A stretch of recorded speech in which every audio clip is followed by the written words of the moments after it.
Nyom adiokron nnan. Awreto Nyankopon. Awurade, awreto Nyankopon. Pue, asase temufo. Ma wo ho so, tua ho kyerefo ka.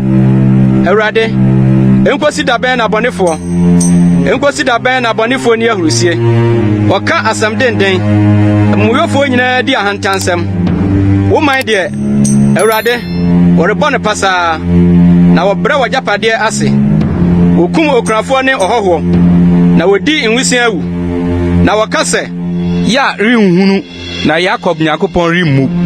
Omamu ajimfo monti ase na mo nkwasia na be na mo behunu de otason no orenti asem ana de wonwono ani no orinhuna de otwe amanaman aso no orentretene de okyere nipa nimde no ono Awurade hunu nipa adwene se eyehuhu de nhyira ne onipa wo ya wotwe naso na wo firi wo mra no mu kyerɛkyerɛ no sa obema no na bɔne ho abodemu akosi se obefunu amena ama obɔnefo na Awurade rento ne man entwene na orinya na japade na atemu obesan akwatrene mu na akomam chefo nyina bedi akyire wan na obesɔre ne nebɔnyɛfo adi asie ama me wan na obegyina ne emumuyɛfo adi asie ama me sɛ ɛnyɛ Awurade na ɔyɛ me boafo a anka akakuma na mekra akwatra komuye mu